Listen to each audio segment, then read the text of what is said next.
Assalamualaikum warahmatullahi taala wabarakatuh. Okey, hari ini teacher akan masuk 3.2 bioteknologi. Okey, apa itu bioteknologi? Bioteknologi merupakan satu bidang yang kita belajar sebelum ni, bidang yang menggunakan teknologi ataupun kaedah untuk memanipulasi organisma bagi tujuan menghasilkan ataupun mengubah suai hasil sesuatu produk biologi. Okey, tujuan ini adalah untuk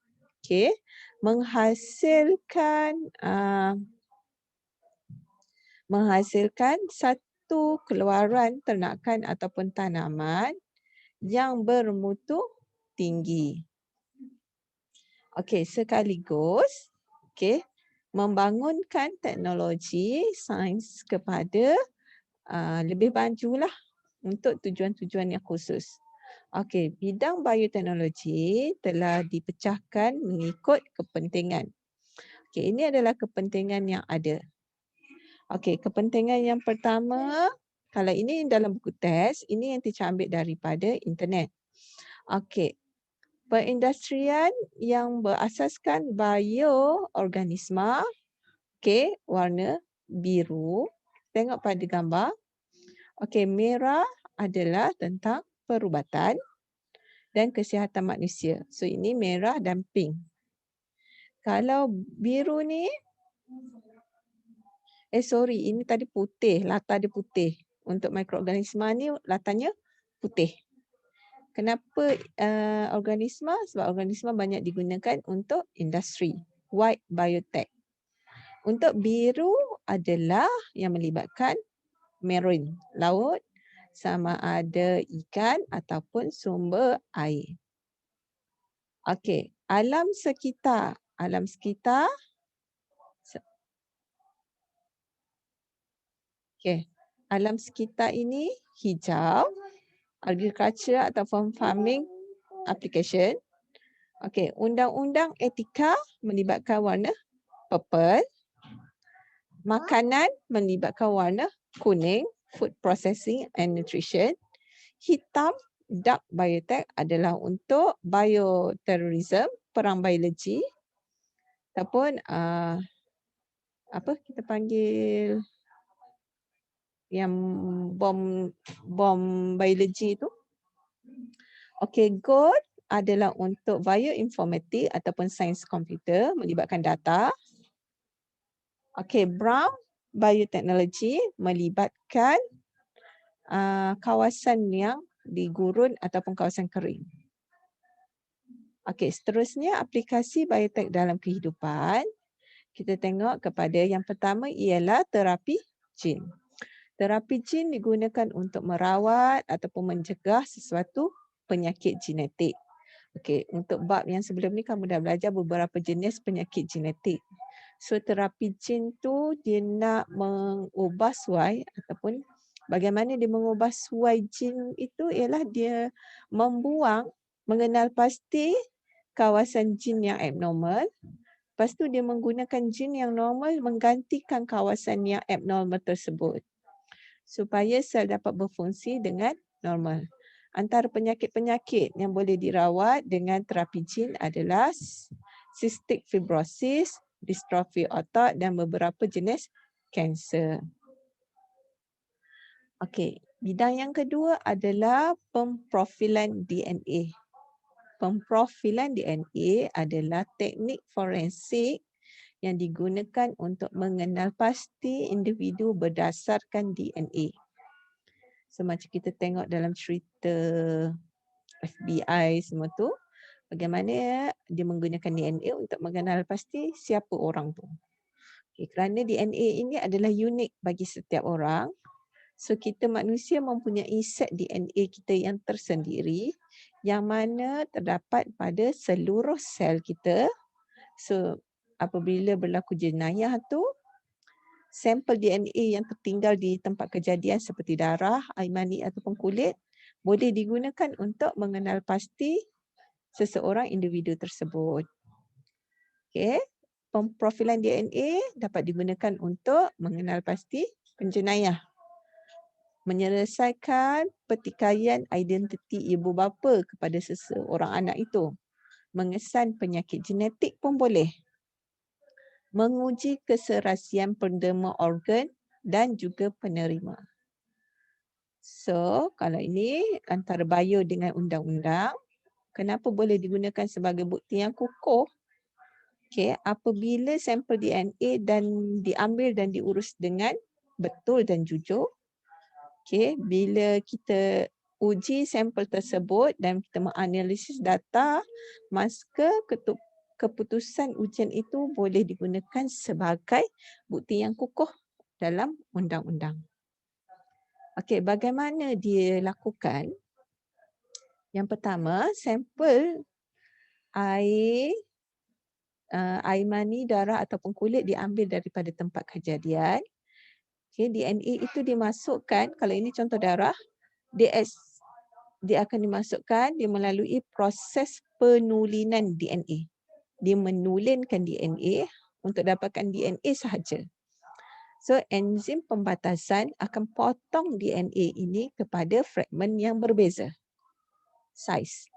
Okey, segmen ini, DNA ini akan dimasukkan ke dalam, kita panggil alat ini adalah electrophoresis gel. So, DNA ini akan masuk dalam, kita panggil lubang, telaga sebenarnya. Dia bahasa dia panggil well, telaga. Telaga ini, bila masuk dalam telaga-telaga ini, fragmen yang berbeza, dan dijalankan menggunakan elektrik. Sebelum elektrik dipasang, arus elektrik pasang, fragmen itu akan bergerak sepanjang daripada negatif ke rod yang positif. So, bila dia bergerak, dia akan menghasilkan bayang ini mengikut berat DNA itu. Okey, bila dah siap, dia akan pindahkan kepada membran nilon.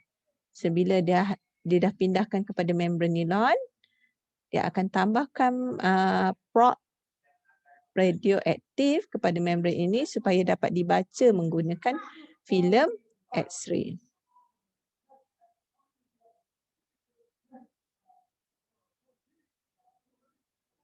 Okay. So, bila filem X-ray itu diproses, maka dapat menghasilkan jalur DNA yang spesifik mengikut profil DNA. Inilah yang realnya. Okey, seterusnya adalah penghasilan tumbuhan bertoleransi terhadap serangan perosak. Ini yang teacher terangkan tadi, iaitu penanaman jagung tadi. Okey, ini teacher ambil contoh kapas pula. Okey, untuk menghasilkan kapas yang tebal dan tahan kepada serangga perosak, sedia digunakan BT gene. Okey, tanaman BT disuntik dengan gene daripada Bacillus thuringiensis, iaitu sejenis bakteria tanah yang dapat mengeluarkan bahan racun. So, bahan racun ini akan terhasil ke dalam ulat ataupun serangga yang makan tumbuhan ni. So, kapas tak rosak, serangga perosak akan mati, maka dapat menghasilkan ataupun meningkatkan penghasilan tanaman. Okay, ini contohnya lah. Serangga yang rosak, serangga perosak yang makan tumbuhan tersebut akan menghasilkan toksin BT. So, toksin itu akan mengganggu sistem pencernaan serangga menyebabkan serangga itu mati. Okey, seterusnya ialah pembersihan tumpahan minyak. Ini dah belajar dalam bioremediasi yang mana penggunaan bakteria ini dapat mencernakan unsur karbon yang terdapat dalam minyak menyebabkan minyak akan menjadi lebih bersih. Tumpahan minyak dapat dibersihkan. Okey, penghasilan metabolik extracellular microbe.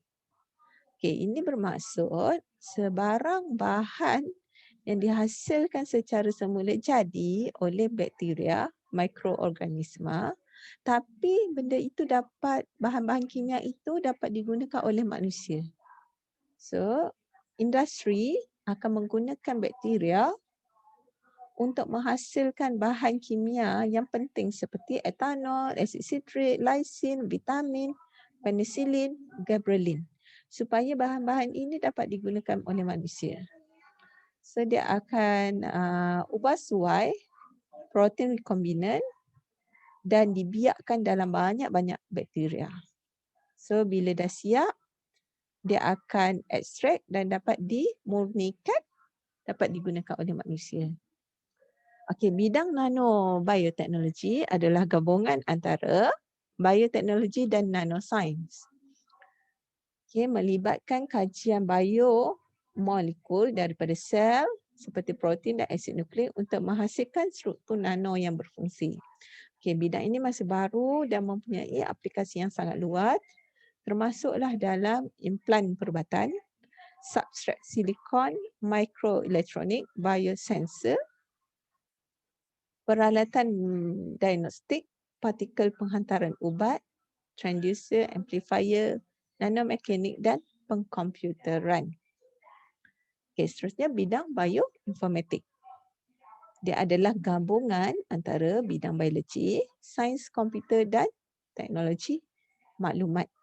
So, bagaimana saintis di dalam makmal membuat eksperimen biologi. So data itu disimpan dalam satu database, diproses oleh gabungan bidang sains komputer dan teknologi maklumat. So dapatlah memahami lebih baik data biologi mengikut pemprosesan algoritma. Okey, kepentingan bioteknologi dalam kehidupan, kita dah tengok tadi banyak yang kepentingan kepada manusia.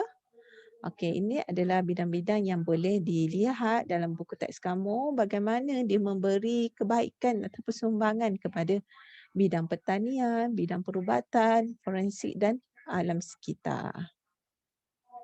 Okey. Selesai untuk topik 13.2. So, praktis formatif ni terdapat dalam buku teks kamu. Soalan pertama, bagaimanakah DNA seseorang individu yang mempunyai penyakit genetik dapat diubah? Okey, jika yang mempunyai penyakit genetik itu dapat diubah menggunakan kaedah terapi gen. Gen yang rosak digantikan dengan gen yang normal.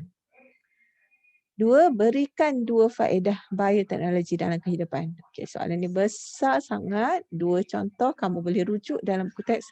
Apa sahaja 2 faedah yang telah digunakan oleh manusia. Okey, itu saja daripada teacher. Okey. Assalamualaikum warahmatullahi taala wabarakatuh.